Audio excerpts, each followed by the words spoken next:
Gusto mo ba na bumalik ang love niya sa iyo at lagi kang mamiss? Hindi siya mapapakali hanggat hindi ka nakakausap. Gawin mo lamang itong ituturo ko para lagi kanyang mamimiss, magkalayo man kayo o magkalapit.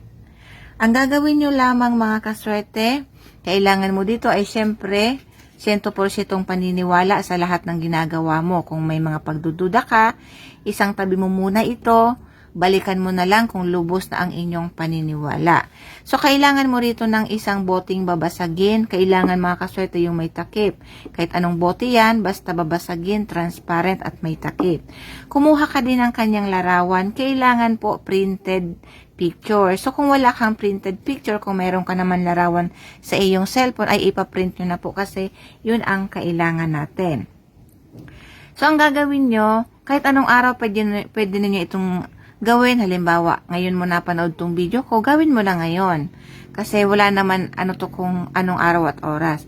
So, pag meron ka ng printed picture ng inyong target, ilagay mo lamang ito dito sa garapon. So, habang nilalagay mo siya o ginagawa mo ang ritual na ito, habang pinasok mo yung larawan niya dito, i-manifest mo na parang si target mo, kinukulong mo na sa pagmamahal mo. Diba? Manifestation, i-claim mo, humiling ka na huwag kang gagamit ng salitang sana. Pagkatapos, humiling ka na dito. Ang gagawin mo mga kaswerte, pag nailagay mo na rito yung picture niya, etong bibig o bunganga ng bote, ilapit mo to sa iyong bibig. Tapos, tawagin mo ng 11 times ang pangalan ng inyong target. So, halimbawa, 1 Luna, 1 Luna, 1 Luna, 1 Luna, 1 Luna. Yung, alam mo yung pagtawag mo sa pangalan niya, yung may pagmamahal kang nararamdaman na gusto mong bumalik kayo sa dati. Tapos, halimbawa, natapos mo na yung 11 times na 1 Luna, 1 Luna, 1 Luna, takpan mo na ito. Susunod mong gagawin, pag natakpan mo na, pwede mo na itago ito. Kung maliit lang naman na bote, pwede mo itong itago sa iyong bag, sa inyong damitan, or kung saan mo gusto. Basta wala dapat makakakita. Ngayon, araw-araw, tuloy-tuloy lamang po ang paggawa.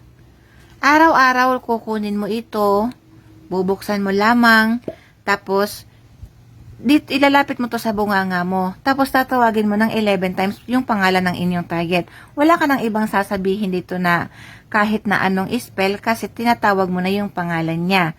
Siyempre, pag tinatawag mo siya, nandun na yung i-claim mo na ginagawa na niya yung gusto mo. So, gagawin mo ito pa ulit-ulit araw-araw. Sa isang araw, isang beses mo lang gagawin. Tapos, ibalik mo uli sa iyong pinagkalagyan. Halimbawa, ang tumalab na yung ritual, gusto mo nang tumigil sa tawag sa pangalan niya, ang gawin mo lamang, buksan mo lamang ito, tapos kunin mo yung picture niya at itago mo yung picture kasi magagamit mo pa yun sa mga susunod na ritual na inyong gagawin. So, ganun lamang po kasimple ang inyong gagawin. Tatawagin lang ang kanyang pangalan at hindi yan mapapakali.